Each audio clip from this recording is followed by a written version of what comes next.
안녕하세요. 저는 경인교대 18학번 김하은입니다. 제가 지금 교정 때문에 발음이 잘 안 되는데 이해하고 들어주셨으면 감사하겠습니다. 네. 요절 말씀 창세기 1장 31절 하나님이 그 지으신 모든 것을 보시기에 심히 좋았더라. 파트 1 우울함과 자의식에 젖어있던 나를 만나주신 하나님. 저는 좋으시고 하나님을 사랑하시는 부모님과 세상에서 제일 귀여운 동생이 있는 집에서 건강한 몸으로 태어났습니다. 하지만 하나님을 알지 못했던 초등학교, 중학교 때 저는 내 안에 깊은 곳에 우울이 항상 존재한다고 생각했습니다. 특히 중학교 시절에는 사춘기와 함께 깊은 자의식과 열등감이 생겼습니다. 매일 다른 친구와 나를 비교했습니다. 학교에서 내가 하는 행동 하나하나를 모두가 지켜보고 판단하려 하고 있다고 생각했고, 내가 말 한마디를 잘못했다고 생각하면 그걸로 인해 하루 종일 죄책감과 후회를 느꼈습니다. 하루하루가 비좁은 철창 안에 있는 새와 같은 느낌이었습니다.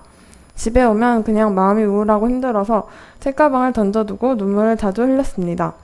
이가 빠진 채로 아장아장 걸어오는 세제기 동생과 나와 잘 맞고 좋은 친구들, 내 얘기를 잘 들어주시는 부모님으로 인해 즐거운 순간들도 많았지만 정작 나를 향한 부모님과 하나님의 사랑, 그리고 나의 소중함에 대해 잘 알지 못했습니다. 고등학교 때부터 하나님에 대한 생각과 제 삶의 밝기는 조금 달라졌습니다. 고등학교 1학년 때에는 내신 시험과 입시의 불안 때문에 하나님께 시험 잘 보게 해달라고 기도했지만, 한편으로는 하나님이 내가 공부 안 한 만큼 성적으로 엄중하게 심판하실 거라는 두려움에 시달렸습니다. 하지만 고2 때 갔던 청소년 여름 수양회에서 주는 나의 친구라는 찬양을 부르며 심판자가 아니라 나의 친구가 되기 원하시는 예수님을 만나게 되었습니다. 또 예수님이 나를 너무나 사랑하셔서 나를 위해 목숨까지 내어주셨다는 사실이 어렴풋이 와닿게 되었습니다. 또 부모님과의 말씀 공부를 통해 나 자신을 지금 있는 그대로 보시기에 심히 좋았다고 하시는 하나님의 사랑을 배워나가면서 타인의 시선을 의식하는 데서 많이 자유로워지게 되었습니다. 고등학교 기간 입시를 준비하며 내신 시험 때마다 걱정과 불안이 생겼지만 빌립보서 4장 6절 아무것도 염려하지 말고 오직 모든 일에 기도와 간구로 너희 구할 것을 감사함으로 하나님께 아뢰라. 이 말씀에 순종해 기도했을 때 하나님은 때마다 넘치게 응답해 주심으로 믿음이 자라나게 해주셨습니다. 고3 때 저는 정시로 지방에 있는 교대에 입학하게 되었습니다.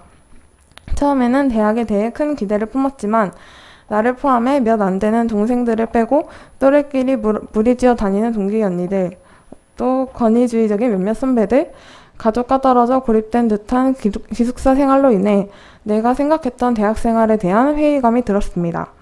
동기 언니들끼리 기숙사 휴게실에서 즐겁게 웃으며 떠드는 소리를 들으며 이렇게 혼자 방에서 눈물 흘리라고 여기 보내셨나 하나님을 원망했고 사람들과 쉽게 친해지지 못하는 내가 싫었습니다.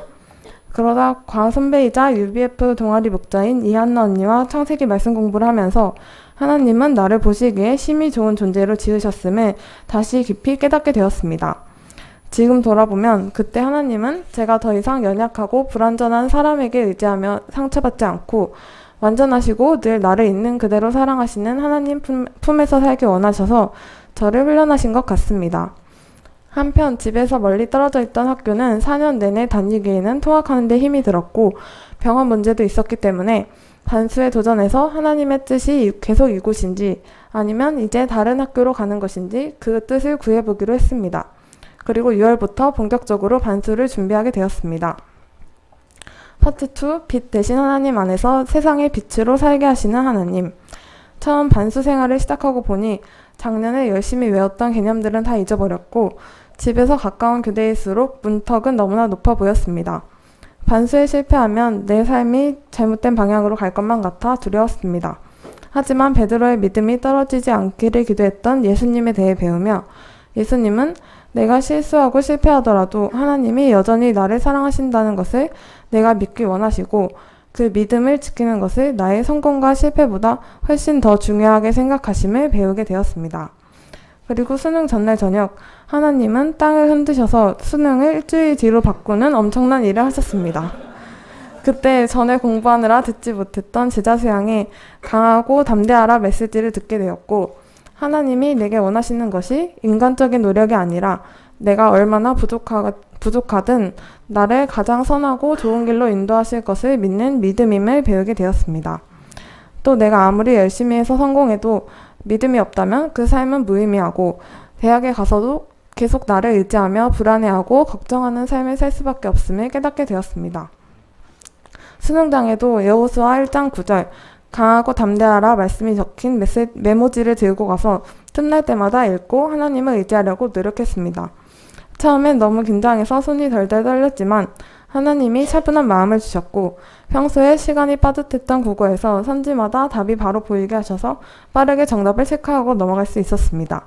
또 경제지문과 물리지문이 너무 어려워서 잠깐 포기하고 싶은 마음도 들었지만 최대한 맞아 보이는 걸 찍었고 오직 하나님의 능력으로 어려웠던 국어에서 한 문제 빼고 다 맞게 되었습니다.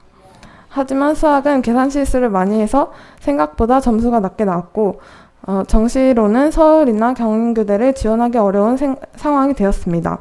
수시 지원도 했지만 합격선에 비해 내신이 높은 편이 아니라서 기대를 전혀 하지 않고 있는 상황이었고 모든 것이 끝난 것만 같았습니다.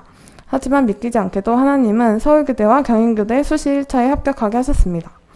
그런데 서울교대는 3배수를 뽑는다는 사실을 알고 다시 근심과 불안에 빠졌습니다.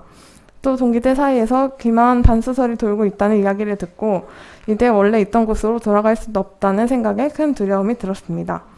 서울교대 면접장에서 문제가 너무 어렵게 느껴져 긴장한 나머지 실수를 많이 했습니다.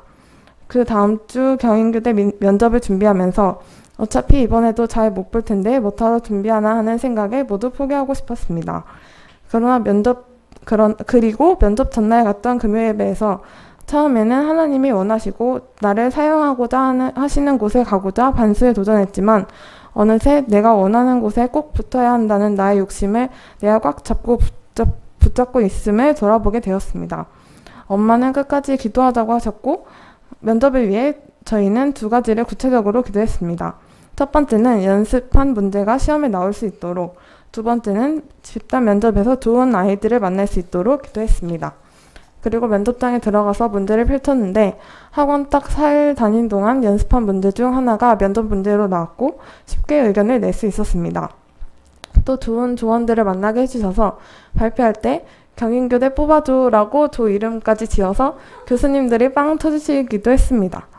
지금은 우여곡절 끝에 경인교대에 입학하여 좋은 동기들과 즐겁게 지내고 있고 나보다 어린 동생들을 챙겨주고 먼저 섬기는 사람이 되고자 기도하고 또 노력하고 있습니다. 제 친구들 중에는 어린 시절이 좋았다고 말하는 친구들이 있습니다. 하지만 저는 지금이 훨씬 좋습니다. 이제는 대단해 보이는 친구들을 볼 때 또 내가 큰 실수를 저지를 때도 예수님이 이런 나를 너무나 사랑하심에 감사할 수 있고 또 나는 갈 방향을 알지 못해도 나를 선하게 인도하시는 하나님으로 인해 기뻐할 수 있습니다. 죽음과 같은 절망 속에 있어도 십자가를 통해 구원을 주신 예수님으로 인해 천국을 꿈꿀 수 있습니다. 또 길에서 다른 사람과 눈 마주칠까봐 힘들어했던 저를 이제는 수많은 사람들 앞에서 예배 찬양팀도 할 수 있게 하신 하나님은 참 놀랍고 신기하신 분입니다.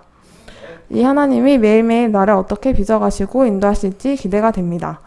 저는 하나님이 제 삶에 비치셨음을 인정할 수밖에 없습니다. 저를 암흑과 같던 곳에서 빛으로 인도하시는 하나님께 감사합니다. 한마디 보시기에 심히 좋았더라.